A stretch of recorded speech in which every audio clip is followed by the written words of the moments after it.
you, I can do anything. Oh, I can do all things, 'cause it's you who gives. Selamat pagi Bapak Ibu, teman-teman yang kami kasihi. Salam berjumpa kembali di pagi hari ini.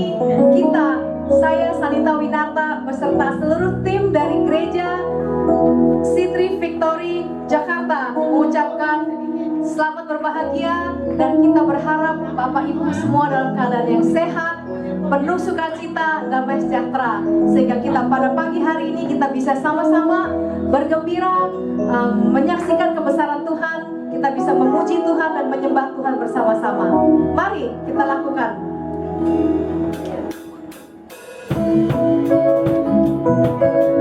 Hey.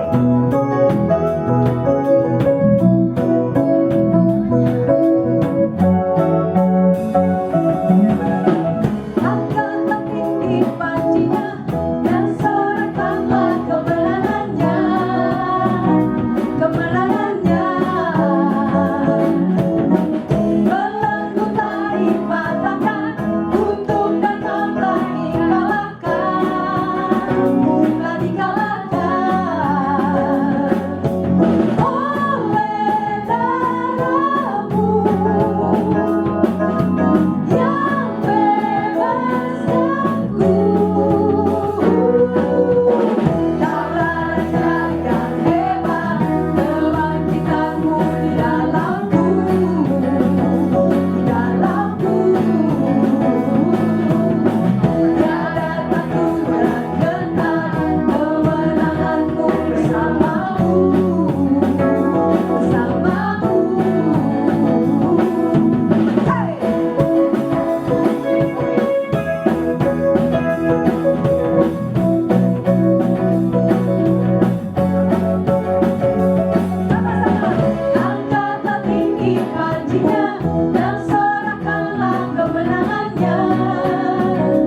Bapak Ibu sekalian, pada pagi hari ini kita juga akan mempersiapkan hati kita untuk mengambil perjamuan kudus.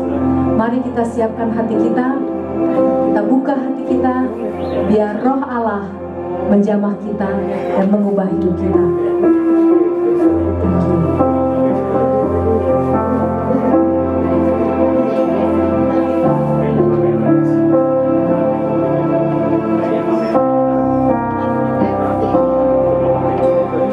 Kemanakah aku dapat pergi, menjauhi rohmu yang suci, kau sahabat,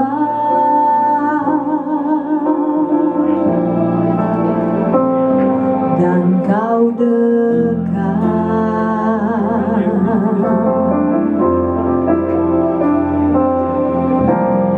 Bahkan seluruh pengabdianku tak bisa membalas kesetiaanmu, sungguh mulia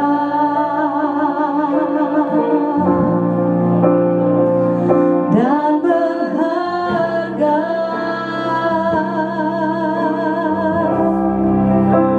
Sungguh besar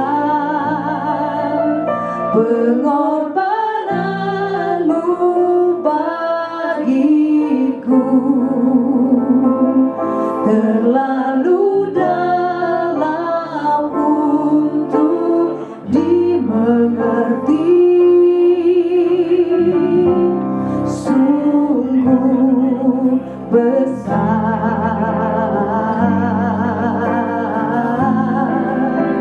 sungguh indah yang kau pikirkan tentangku, tak terselami bagiku.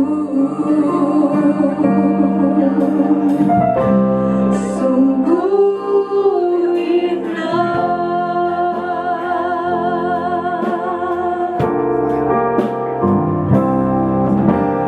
Kemanakah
Saya percaya bahwa hari ini kita akan mengalami momen-momen kuasa.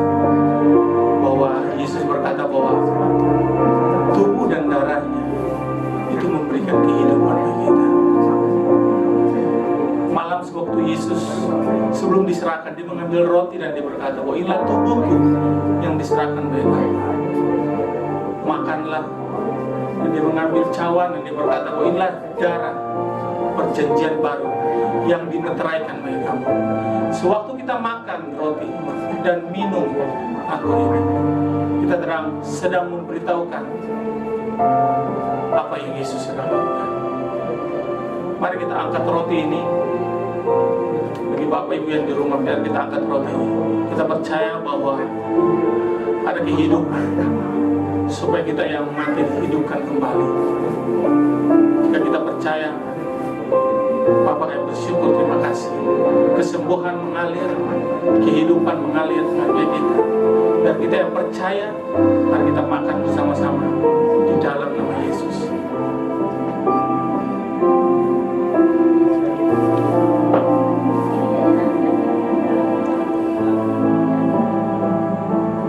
Ini anggur yang kita angkat. Biar dengan iman kita percaya bahwa ada kuasa yang mengalir di tengah-tengah kita. Biar kita yang sakit disembuhkan.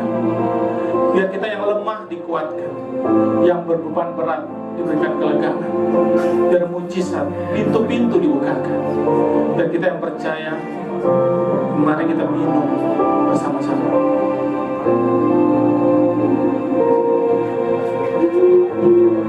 Mari kita mengucap syukur. Mari kita angkat tangan surga, kita mengucap syukur. Mengucap syukur untuk tubuhnya, darahnya. Mengucap syukur untuk kesembuhan. Mengucap syukur untuk kuasa-Mu. Terima kasih Tuhan. Terima kasih.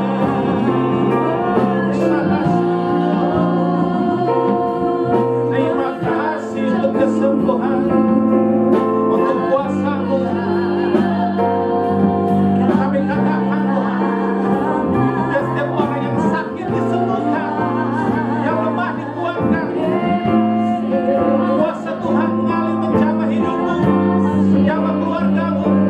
Keluarga dipulihkan, anak-anakmu dipulihkan, suami dan istri dipulihkan. Oh, pintu-pintu kesempatan dipulihkan. Oh, ada pertolongan Tuhan nyata bagi engkau. Terima kasih. Mari kita katakan kita sembah. Tiada yang seperti Engkau, tiada yang seperti Engkau. Kau setia, Yesus. Yesus, Kau mati bagi kami, untuk tebus kami Tuhan. Sungguh besar, sungguh besar pengorbananmu.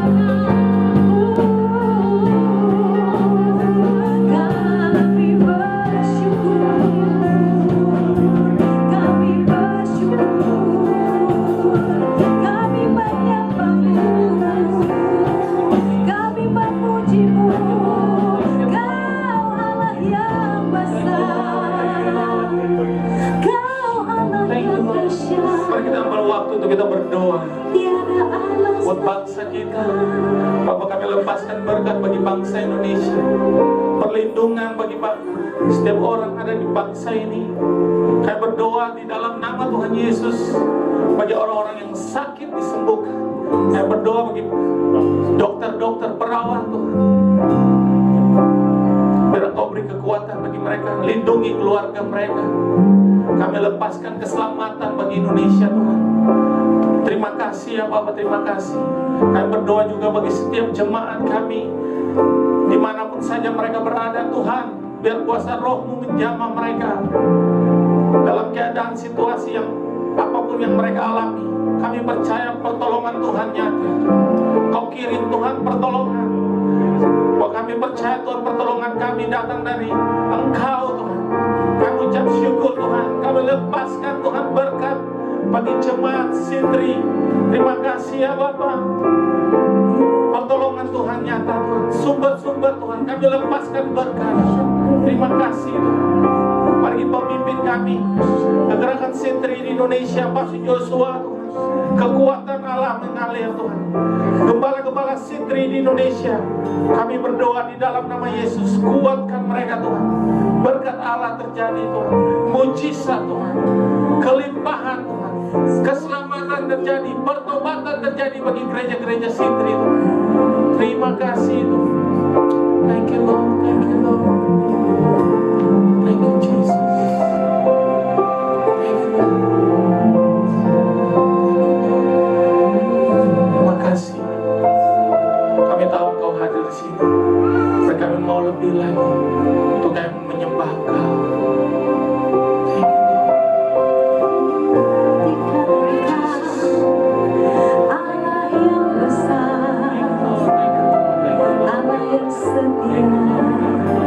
Kami nantikan Engkau, kami berseru untuk anugerah-Mu Tuhan. Kami rendahkan hati dan berseru padamu, Kau Allah, Kau Tuhan yang besar, Kau Tuhan yang dahsyat. Terpujilah nama-Mu Tuhan, sungguh besar pengorbanan-Mu bagiku, terlalu dalam untuk dimengerti. Sungguh besar, sungguh indah yang Kau pikirkan tentangku, tak terselami bagiku.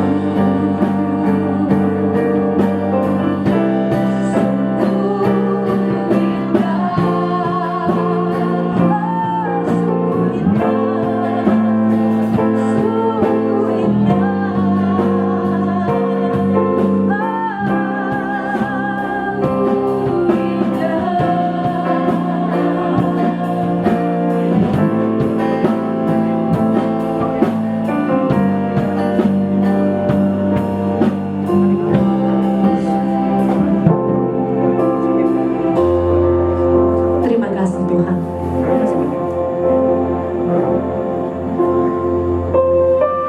Kami tidak tahu apa yang akan terjadi di depan kami,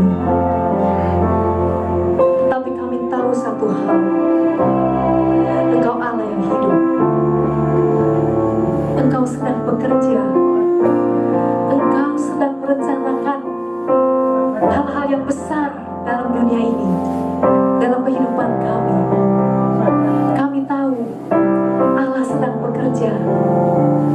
Engkau tidak pernah tinggal diam.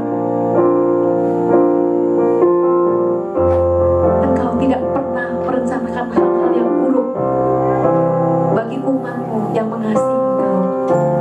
Sesaat Engkau terdiam, tetapi selebihnya hanya kebaikan demi kebaikan demi kebaikan yang kami saksikan dalam kehidupan kami. Kami tahu Allah ada bersama-sama dengan kami pada saat ini.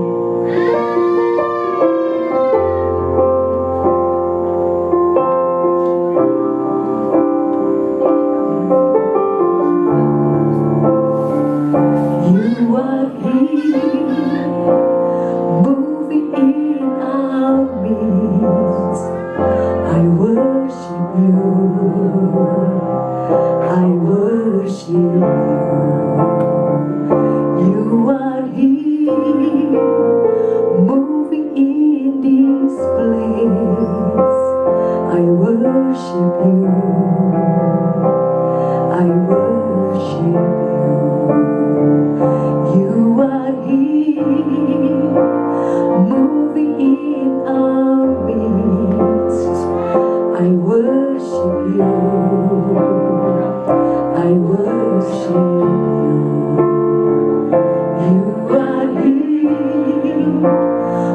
moving in this place. I worship you. I worship you. Waymaker, miracle worker, promise keeper, light in the darkness. My God, that is who you are. Waymaker, miracle worker, promise keeper, light in the darkness. My God, that is who you are.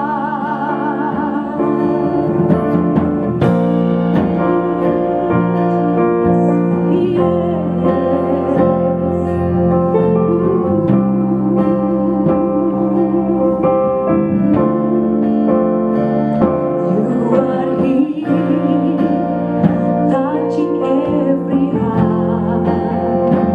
I worship you. I worship you. You are here, healing every heart. I worship you. I worship you. Turning life around. I worship you. I worship you. You are here, mending every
tidak tahu apa yang akan terjadi di depan kami ya Tuhan.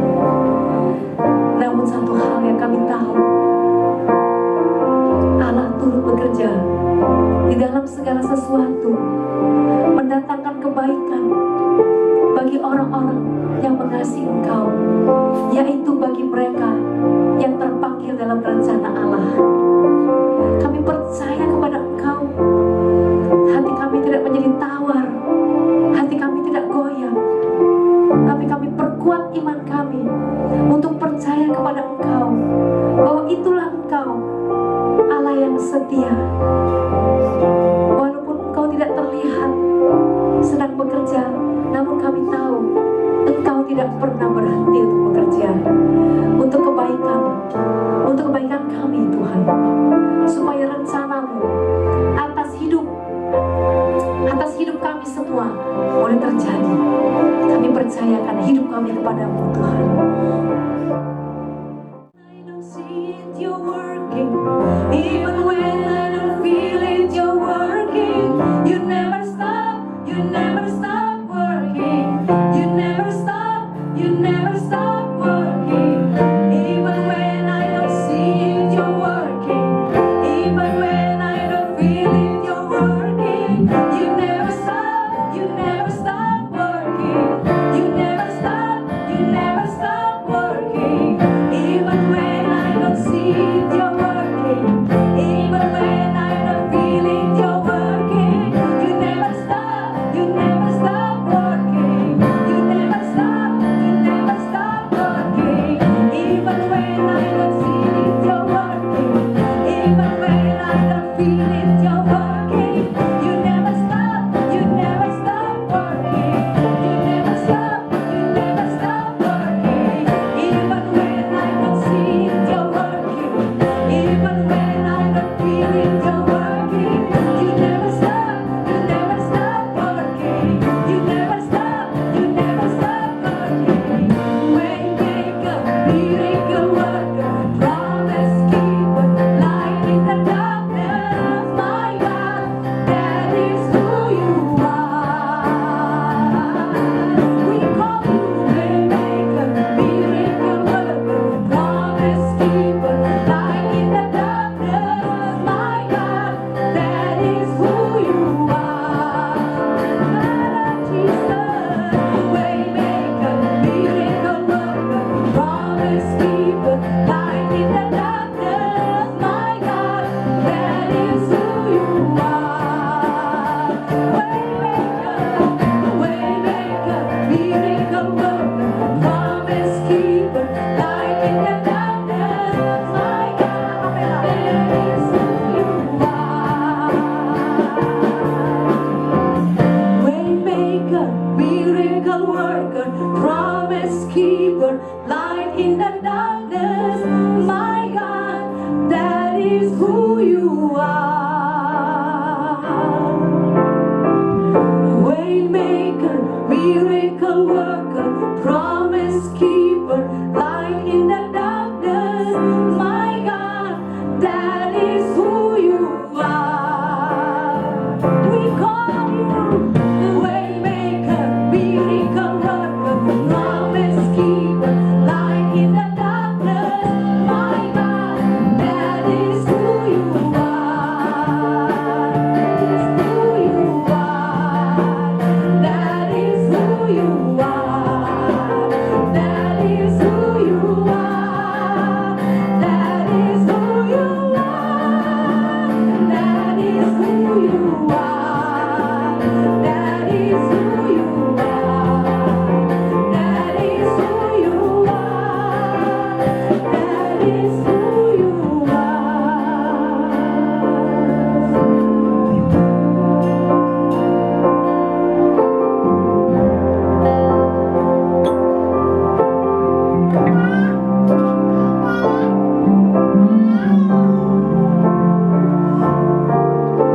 That is who you are. Itulah Allah yang kita sembah, Allah yang luar biasa. Mari kita berdoa pada saat ini. Bapa, di dalam nama Tuhan Yesus, Engkau Allah yang luar biasa, Allah yang buka jalan saat tiada jalan. Engkau Allah yang memegang semua kehidupan kami. Kasih karunia-Mu yang menarik kami, menjaga kami, menyelamatkan kami, membesarkan kami, membuat kami bisa layak menerima semua janji Tuhan.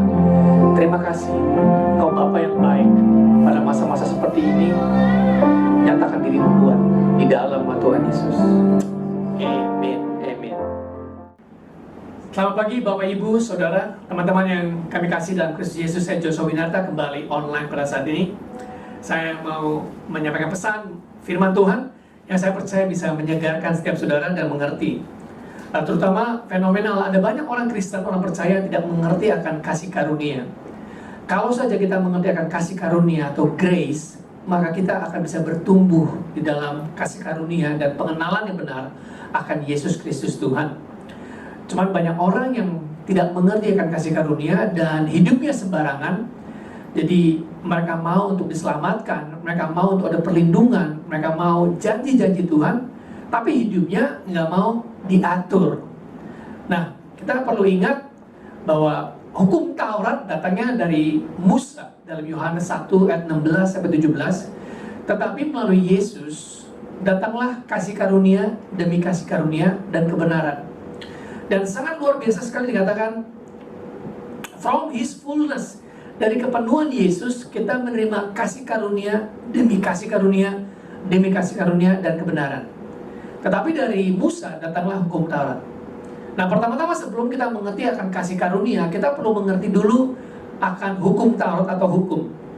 Lebih dari 200 kali disebutkan dalam Alkitab mengenai hukum, law atau the law. Nah, kita perlu tahu bahwa hukum yang diberikan melalui Musa, hukum Taurat, itu sifatnya kudus, sempurna, dan komplit, tidak ada kekurangan. Dan bagi mereka yang melakukan hukum Taurat, maka mereka akan mendapat berkat. Tetapi karena sifat manusia yang telah jatuh ke dalam dosa, selalu memberontak kepada hukum yang Tuhan berikan. Jadi tidaklah mungkin orang bisa melakukan hukum Taurat. Nah, terutama orang-orang Farisi, orang-orang Saduki, ahli Taurat, mereka adalah orang-orang yang menjaga hukum Taurat tersebut. Jadi kalau kita melihat definisi mengenai hukum, jadi hukum atau hukum Taurat itu didefinisikan adalah sebuah peraturan yang diberikan untuk mengatur perilaku manusia. It's a law given to govern human conduct. Jadi sebuah hukum yang diberikan supaya manusia itu bisa hidup berperilaku dengan benar.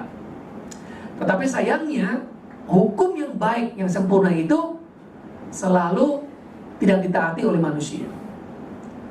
Nah, ini kita perlu mengerti. Kalau kita mengerti akan hal ini, maka kita akan bersyukur akan kasih karunia Tuhan.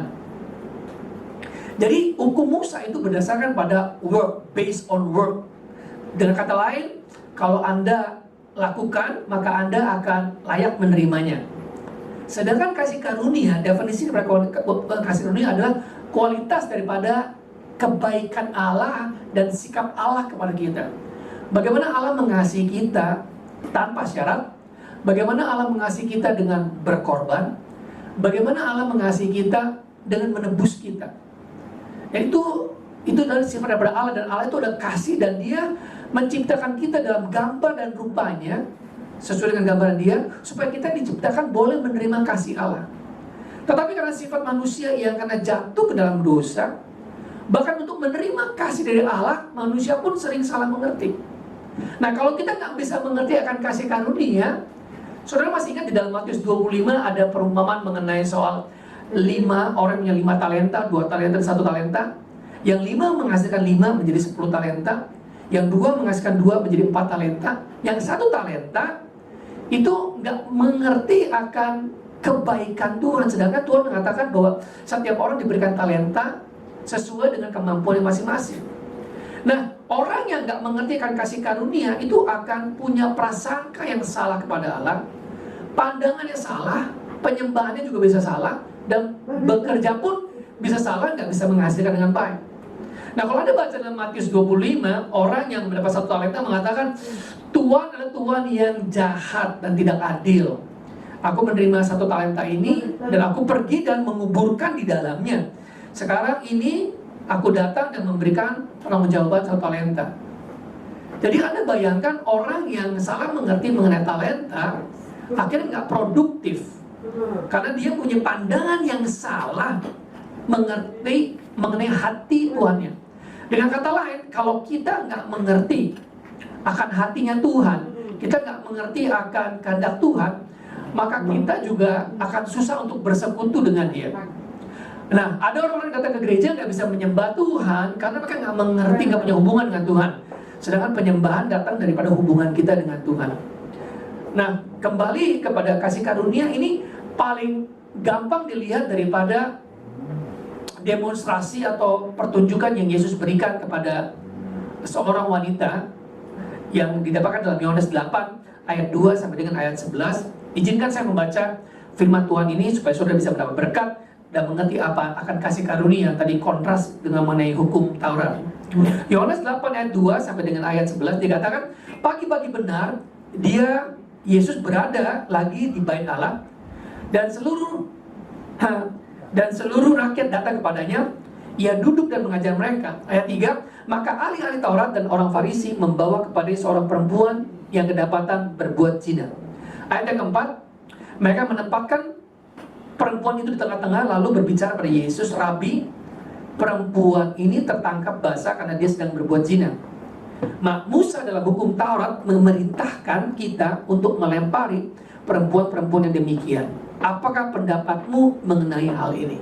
Dia bertanya kepada Yesus, what do you say about this? Ayat yang ke-6, mereka mengatakan hal itu untuk mencobai dia supaya mereka memperoleh sesuatu untuk menyalahkannya. Tetapi Yesus membungkuk lalu menulis dengan jarinya di tanah. Ayat yang ke-7, sedangkan mereka terus-menerus bertanya kepadanya, Yesus pun bangkit berdiri lalu berkata pada mereka, barang siapa di antara kamu tidak berdosa, hendaklah ia yang pertama melemparkan batu kepada perempuan itu. Ayat 8 dan 9, maka satu persatu mereka pun meninggalkan tempat itu, dari yang tua sampai yang paling muda.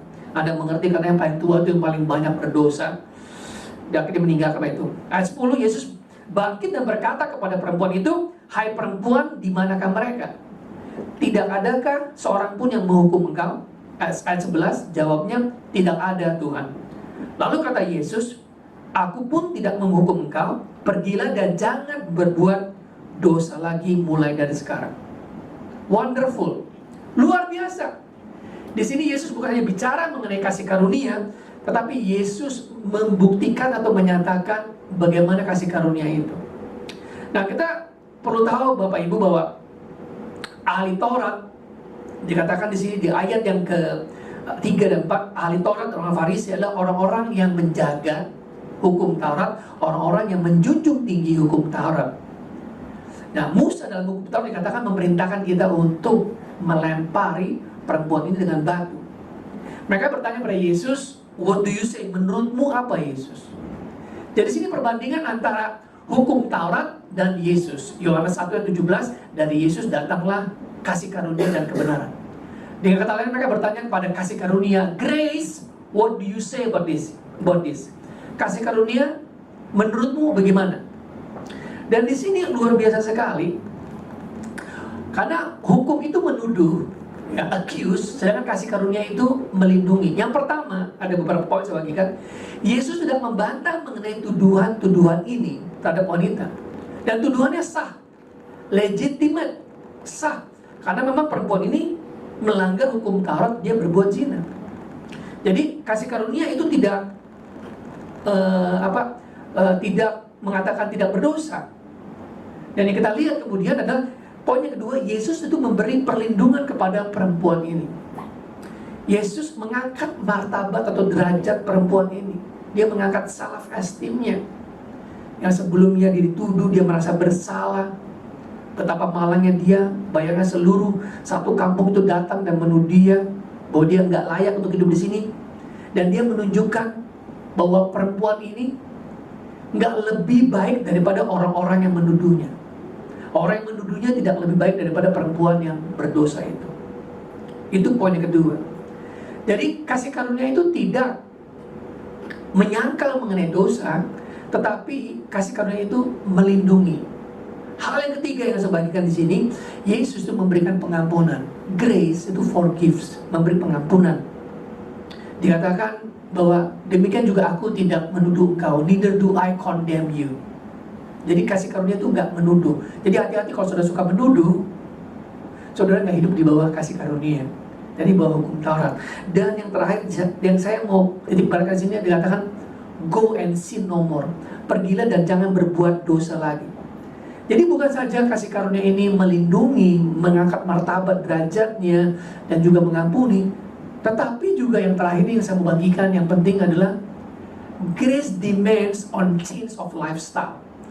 Jadi kasih karunia ini meminta kita untuk berubah gaya hidup kita. Nah, dunia mau untuk menerima pengampunan dari Tuhan. Dunia mau untuk menerima semua janji-janji Tuhan. Tapi dunia nggak mau satu ini untuk hidupnya berubah. Nah, ada banyak orang-orang, oh ya Tuhan, aku mau sembuh Tuhan, tapi aku nggak mau berubah hidupku. Tuhan, aku mau berkat Tuhan, tapi I have my own lifestyle. Tidak bisa, Bapak Ibu. Itu namanya menyalahgunakan kasih karunia. Di dalam Yohanes 5 juga ada seorang yang sakit lumpuh 38 tahun di kolam Bethesda, dan Yesus menyembuhkan di situ.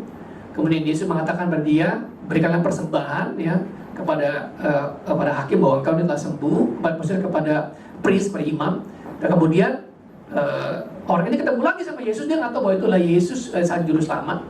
Waktu Yesus bertemu dengan dia, Yesus berkata sama seperti kepada perempuan yang berzina, go and sin no more, lest something awful happen to you.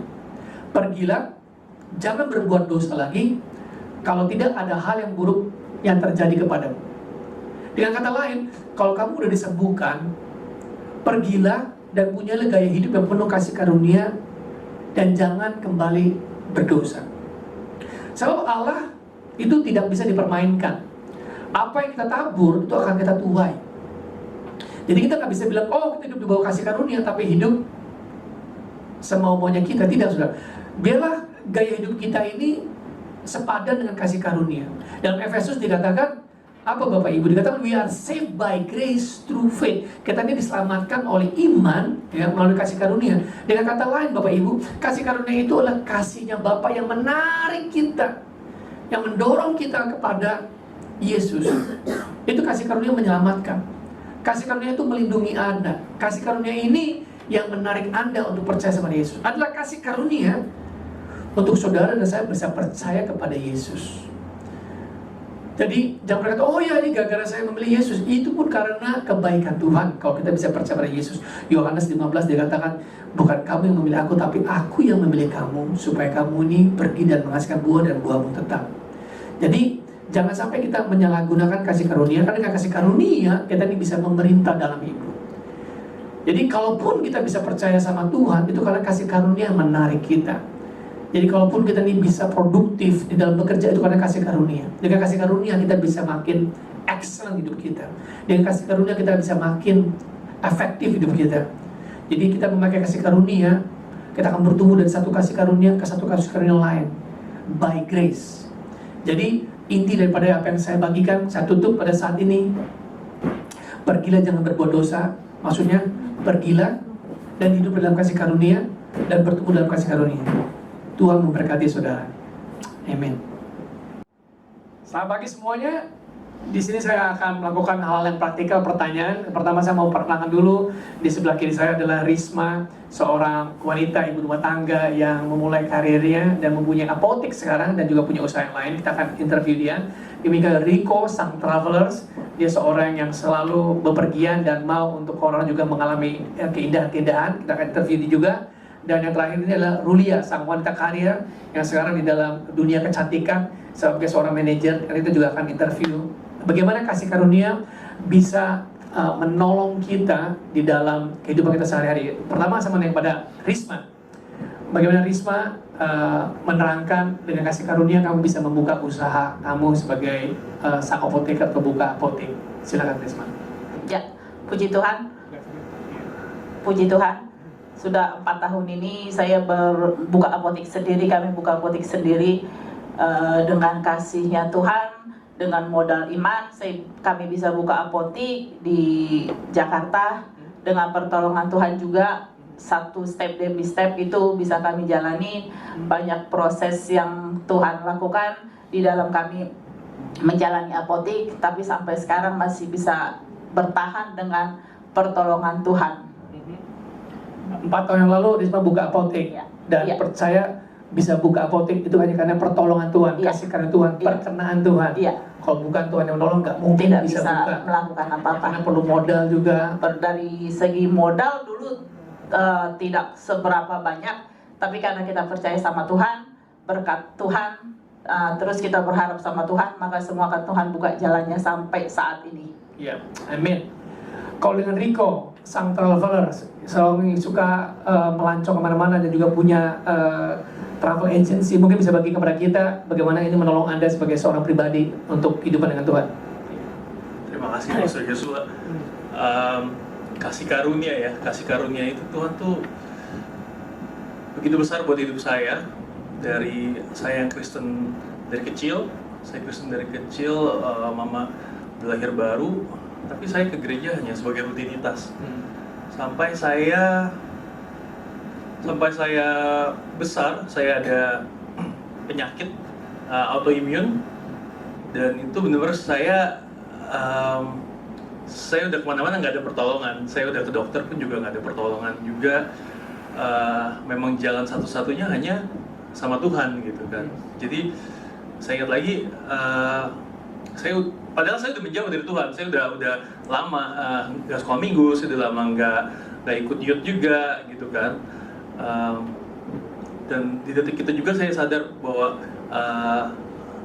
kadang-kadang Tuhan pakai banyak jalan untuk Dia meraih saya lagi gitu. Ini salah satu cara Tuhan untuk Dia panggil saya kembali balik sama Tuhan gitu. Dan saya sadar mau sejauh manapun juga saya berlari, Tuhan tuh selalu menggapai saya gitu. Jadi kasih karunia Tuhan tuh begitu besar buat saya. Dan yang merubah perspektif saya, walaupun kesembuhan itu nggak terjadi instan, even walaupun kesembuhan itu nggak terjadi, tapi saya tahu Tuhan tuh selalu baik, dan saya mau dedikasiin hidup saya untuk Tuhan. Itu arti kasih karunia buat saya. Sehingga sejak itu segala sesuatu yang saya lakukan, even persembahan saya, itu bukan karena saya mau Tuhan memberkati saya, tapi karena Tuhan udah terlalu baik buat hidup saya, dan ini yang saya mau lakukan untuk membayar kebaikan Tuhan buat hidup saya. Juga kan mungkin, tapi pada saat saya terima Tuhan, lahir baru juga kadang-kadang masih jatuh dalam dosa, dan saya ngerasa lebih bersalah pada saat saya jatuh dalam dosa sebagai anak Tuhan dibanding sebelum saya kenal Tuhan. Kadang-kadang ada rasa tertuduh karena kok anak Tuhan aku masih bisa melakukan dosa beberapa kali gitu, dan itu membuat saya jadi apakah saya masih worthy gitu sama Tuhan. Tapi saya dengar satu lagu, I guess Hillsong ya, yang dia bilang 1,000 times you fail, I fail but your mercy remains gitu. Dan itu membuat saya, wow, kasih karunia Tuhan tuh nggak pernah berkesudahan dalam hidup saya, dan itu membuat saya nggak merasa tertuduh lagi. Tuhan aja masih bisa maafkan saya, masa saya nggak bisa maafkan diri saya sendiri gitu. Dan ya itu arti kasih karunia Tuhan sih buat hidup saya sampai sekarang. Bagaimana dengan Rulia, sang wanita karir, kasih karunia menolong hidup Anda sebagai pribadi yang utuh? Saya tuh orangnya pada dasarnya tuh introvert parah gitu, dan kadang-kadang suka minder bandingin diri saya dengan orang lain karena saya orangnya nggak terlalu bisa ngomong gitu. Jadi kalau dulu kumpul keluarga besar mama gitu, yang lain pada suka main-main di luar gitu, saya di kamar baca buku kayak gitu. Nah, jadi kadang-kadang saya juga suka kurang bisa menerima diri saya gitu. Kok gini sih, kamu orangnya kok nggak bisa bergaul sama yang lain. Tapi seiring dengan waktu, jadi saya juga puji Tuhan dalam keluarga yang cinta Tuhan. Jadi saya juga dibesarkan sekolah minggu, pelayanan. Terus dari situ saya juga belajar untuk lebih mengenal Tuhan. Terus dalam pelayanan juga, dalam penyembahan, Tuhan Yesus tuh memulihkan saya gitu. Jadi setiap kali menyembah Tuhan, saya diingatkan kalau Tuhan Yesus itu Allah tuh cinta saya apa adanya. Dia menciptakan saya tuh dengan segala keunikan. Yang menurut saya itu kekurangan, tapi sebenarnya itu suatu keunikan. Jadi dengan semakin bertambahnya usia, saya juga bisa menerima diri saya apa adanya. Kalau yang saya berbuat sesuatu yang salah, sesuatu yang silly gitu, saya bisa menertawakan diri saya sendiri, jadi tidak terlalu condemn gitu.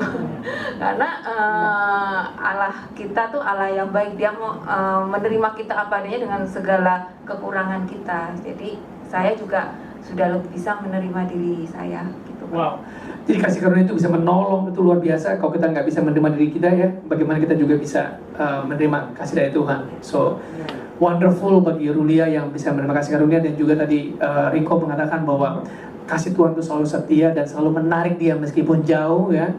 Kasih Tuhan selalu menarik, itu kebaikan Tuhan. Dan juga Risma tadi, oleh karena kasih karunia yang juga menolong dia untuk bisa membuka usaha. Nah, pertanyaan saya kedua adalah kasih karunia dan iman itu juga berjalan bersama-sama.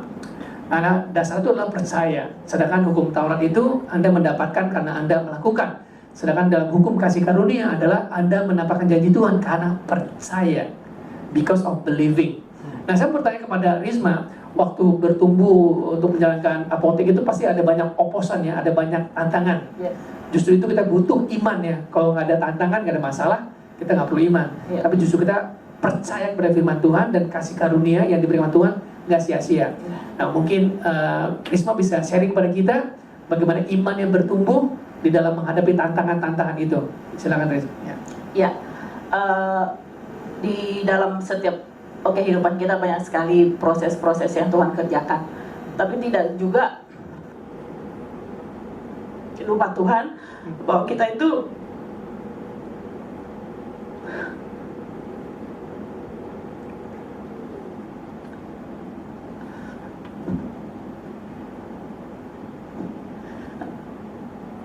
diajar sama Tuhan untuk tetap mau berharap, mau berdoa. Jadi semua prosesnya itu ada, bukan cuman dari dulu di dalam pekerjaan pun kita ada tekanan. Tapi dari tekanan itu kita berpikir positif, kita beriman bahwa di dalam tekanan itu kalau kita berharap sama Tuhan, Tuhan mau buka jalan. Sama seperti yang kami lakukan, buka usaha apotik dengan iman dulu kita melangkah, tidak punya apa-apa, hanya modal percaya kepada Tuhan Yesus, semua pasti akan Tuhan kerjakan. Karena kita kan orang yang selalu berharap sama Tuhan. Kita terus mau berharap apapun itu dari usaha kecil, karena kita mau dari kecil step by step itu Tuhan akan lakukan perkara-perkara yang besar. Karena Tuhan berjanji kalau kita setia di dalam perkara besar, Tuhan juga akan lakukan perkara-perkara yang jauh lebih besar, yang tidak pernah kita pikirkan, yang tidak pernah kita dengar, yang kita tidak pernah timbul di dalam hati. Semua akan Tuhan sediakan bagi kita. Jadi sampai sekarang pun dengan keadaan seperti ini, dunia ekonomi sedang goyang, kita masih bisa tetap bertahan. Tuhan masih pakai kita untuk tetap melayani.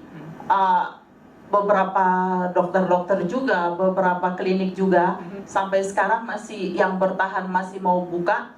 Kita tetap masih bisa melayani antar obat mereka. Dan semua itu Tuhan pasti akan kirimkan. Kita juga minta sama Tuhan setiap suami saya ngantar obat, biar Tuhan jagai sampai pulang ke rumah juga tetap dalam keadaan sehat. Dan semua dokter-dokter juga kita selalu tetap berdoa biar mereka juga tetap sehat, bisa bertahan. Dan ekonominya kita pun akan tetap pulih. Kita percaya itu. Dunia boleh goyang, tapi kita yang percaya kepada Yesus Kristus tidak akan pernah goyang. Amin. Wonderful. Silakan mungkin kau bisa bagian juga bagaimana imannya bisa kembang. Tadi saya senang dengan apa yang Risma katakan, waktu kita bertindak, Allah bertindak. Jadi kita juga perlu bergerak. Setiap langkah yang kita naik, kita lakukan satu step, Tuhan lakukan 1000 step bagi kita. Wow. So it's just wonderful, Risma. Thank you. Ya, Riko, silakan ya. Iya, hidup sebagai orang Kristen itu, sebagai anak Tuhan itu harus beriman, karena kita nggak bisa ngeliat Tuhan kan. Memang nggak banyak orang yang bisa mendapat karunia penglihatan kan. Tapi kita untuk meraih Tuhan harus dengan iman itu sendiri. Saya termasuk orang yang betah dengan comfort zone, dan Tuhan membuat banyak karena my personality yang berada dengan comfort zone itu, Tuhan selalu buat cara untuk bisa stretch iman saya gitu. Dan saya belajar kalau Tuhan itu saya mulai belajar. Kadang-kadang saya mengusahakan iman itu dengan kekuatan sendiri gitu. Tapi saya sadar waktu itu diingatkan oleh khotbah Pastor Kit kalau nggak salah, bahwa bukan masalah Pastor Kit atau Pastor Jack, bukan masalah iman kamu itu besar atau kecil, tapi orang yang kamu percaya itu besar gitu. Jadi it doesn't matter your faith, itu bukan kamu kerjakan dengan kekuatan kamu sendiri, tapi kamu punya Tuhan yang besar. Jadi kamu nggak perlu khawatir gitu. Kamu punya iman sebesar biji sesawi, sekecil sebiji sesawi aja, karena kamu punya Tuhan yang besar. Banyak hal besar yang akan terjadi gitu.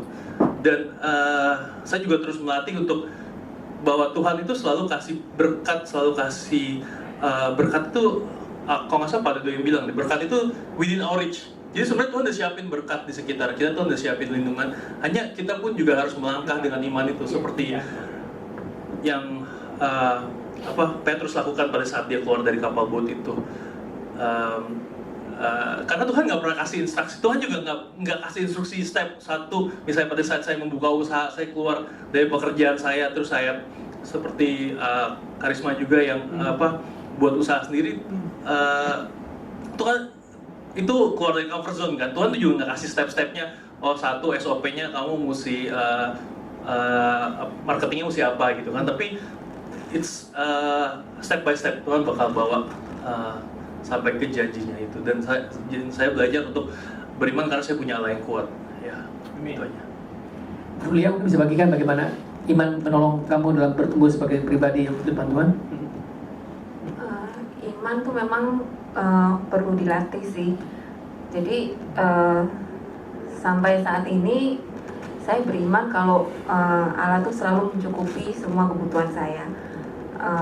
Dari kecil memang saya belajar untuk perpuluhan dan persembahan. Itu selalu setiap kali yang kalau perpuluhan pokoknya begitu saya dapat pendapatan itu the first transfer itu untuk perpuluhan. Dan Tuhan tuh membuktikan dalam selama ini kalau saya tidak pernah kekurangan gitu. Jadi pernah juga lah ya, pasti ada waktu-waktu sampai menjelang akhir bulan tuh duit udah tinggal, misalnya tinggal 100.000, tinggal yang di sini, tinggal ini di ATM udah kagak ada lagi karena udah nggak bisa diambil cash gitu kan. Tapi selalu sampai akhir bulan tuh selalu cukup, nggak tahu gimana caranya gitu. Sampai waktu sempat juga kondisi keuangan sempat mepet karena mama sakit kan di Mojokerto dan perlu obat karena mama kan diabetes, jadi obat-obatannya juga perlu lumayan. Jadi saya juga sebagai yang tertua juga harus support keluarga juga. Tapi selalu ada pertolongan Tuhan sampai dengan sekarang. Satu ayat yang saya pegang itu, saya lupa dengan sumber berapa. Dahulu aku muda, sekarang aku tua. Tapi tidak pernah kulihat orang benar meminta-minta dan anak cucunya tidak pernah kulihat orang benar meminta dan anak cucunya meminta-minta gitu, berkekurangan anak cucunya meminta-minta. Jadi setiap kali saya lagi ngepres gitu, saya selalu ucapkan firman itu. Dan puji Tuhan, Tuhan melindungi keluarga kami sampai sekarang. Di tengah masa resesi ini juga Tuhan udah siapkan untuk kami semua, berkat untuk kami. Amin. Jadi sebagai konklusi, habis ya waktunya kita habis, maksud saya iman itu percaya dan berkata-kata, percaya firman Tuhan yang kita ucapkan. Karena apa yang kita percayai itu otomatis akan kita ucapkan. Dan sebabnya apapun yang keluar dari hati kita itu akan kita keluarkan. Jadi kalau orang itu mengucap sesuatu, oh bercanda, tapi bercandanya kasar, sebenarnya ya ada kekasaran. Karena Yesus mengatakan out of the abundance, dari segala kelimpahan dari gudang kita itu keluar apa. Dan demikian juga orang yang beriman, orang yang penuh kasih karunia itu akan mengucapkan kata-kata percaya dan bertindak. Selalu percaya bahwa Tuhan menyertai kita. Nah, saya berharap interview singkat ini bisa menolong saudara. Bagaimana dari yang kecil usaha bisa mulai membesar, dan juga dari Riko juga bagaimana kasih karunia menolong juga dan diingatkan kembali, dan juga dari Rulia bagaimana dia menolong juga ke Tuhan, menjagai tidak pernah kekurangan. Amin. Tuhan memberkati setiap saudara. Sampai ketemu lagi minggu depan. Selamat pagi Jemaat City Victory. Saya yakin saudara semua saudara-saudara yang di rumah dalam keadaan baik tanpa ada kekurangan satu apapun. Mari saudara kita buka dalam Alkitab kita Matius 6 ayat 25. Firman Tuhan katakan, "Karena itu aku berkata kepadamu, janganlah khawatir akan hidupmu, akan apa yang hendak kamu makan atau minum, dan jangan khawatir pula akan tubuhmu, akan apa yang hendak kamu pakai. Bukankah hidup itu lebih penting daripada makanan, dan tubuh itu lebih penting daripada pakaian?" Saudara, saat ini saudara banyak orang yang dalam mengalami hal kekhawatiran saudara. Itu sebabnya saya membagikan firman ini saudara. Saudara, jangan khawatir itu bukan sebuah jerih payah saudara. Tapi kalau kita tidak menghargai firman Tuhan ini, kalau kita tidak menghargai perintah Tuhan ini, jiwa kita ini akan berdarah-darah saudara. Semua sumber berkat dari Tuhan itu dalam kehidupan kita akan bocor kemana-mana saudara. Itu sebabnya sangat jelas firman Tuhan katakan, janganlah khawatir akan hidupmu. Tuhan itu tahu tentang konteks hidup saudara. Tuhan itu tahu tentang keluarga saudara. Tuhan itu tahu saudara. Mungkin saudara saat ini di rumah kan Tuhan tahu saudara. Bahkan Tuhan tahu isi dompet saudara. Bahkan rekening saudara pun Tuhan tahu saudara. Makanya firman Tuhan sangat jelas dikatakan, bukankah hidup itu lebih penting dari makanan? Bukankah hidup itu, tubuh itu lebih penting daripada pakaian saudara? Makanya saat ini saudara, Tuhan itu mau kita semakin hari iman kita bertambah saudara. Semakin hari saudara, dalam pikiran kita, dalam memori pikiran kita ini saudara, ada firman Tuhan yang tertanam saudara. Tuhan itu mau iman kita ini di-upgrade saudara. Jangan sampai saudara, iman kita ini buta. Kita tidak bisa merasakan namanya hadirat Tuhan lagi. Kita tidak bisa merasakan namanya roh Tuhan itu ada dalam kehidupan kita saudara. Itu sebabnya saudara, firman Tuhan ini luar biasa saudara. Kalau kita melakukan ini saudara dalam kehidupan kita sehari-hari, saudara akan terheran-heran dengan luar biasanya Tuhan bekerja dalam kehidupan saudara. Saudara, Tuhan itu ingin sekali, Tuhan itu mau kita menemukan sumber berkat. Kita percaya, kita setuju bahwa sumber berkat itu diawali dengan kehidupan rohani kita. Ketika kita memiliki kehidupan rohani saudara, semua apapun yang kita kerjakan, kita pegang semuanya berkah. Apapun yang kita lakukan, kita kerjakan saudara, pakai apa saudara?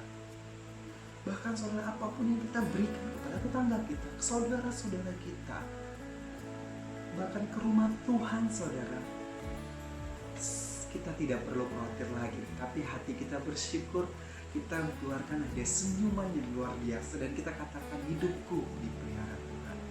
Saya senang dengan City Victory Taman Palem saudara. Setiap minggu kita diajarkan, kita diingatkan bahwa memberi itu adalah kewajiban kita yang perlu kita lakukan. Karena firman Tuhan itu perintah Tuhan saudara yang perlu kita lakukan. Kita dimotivasi saudara, kenapa? Ketika kita memberi saudara, semua kekhawatiran kita itu kita buang saudara, kita ganti. Ada roh Tuhan yang bekerja dalam kehidupan kita. Saya yakin dan percaya saudara, saudara-saudara yang di rumah adalah orang-orang yang suka memberi. Ketika saudara memberi, semua kekhawatiran saudara hilang dalam nama Tuhan Yesus. Amin saudara, mari kita berdoa. Bapak yang baik Tuhan Yesus, terima kasih Tuhan buat berkat luar biasa dalam kehidupan kami Tuhan Yesus. Walaupun kami ada di rumah saat ini Tuhan Yesus, kami percaya kami bisa melakukan yang terbaik ketika kami memberi pada saat ini Tuhan Yesus. Karena kami tahu Tuhan Yesus, semua kekhawatiran kami buang, dan kami ganti roh-Mu yang bekerja dalam kehidupan kami Tuhan Yesus. Biarkan Tuhan pada hari ini Tuhan, kami memberi Tuhan Yesus, itu suatu kebaikan dari Engkau Tuhan Yesus. Kami percaya Tuhan, hidup kami dipelihara Engkau Tuhan Yesus. Kami buang kekhawatiran kami, tapi kami ganti dengan roh-Mu yang baru dalam kehidupan kami. Kami ganti hadirat-Mu yang ada dalam hidup kami. Kami mengisi setiap firman-Mu ada dalam pikiran kami, dalam hidup kami. Terima kasih Tuhan Yesus. Dalam nama Yesus Kristus kami siap memberi. Haleluya.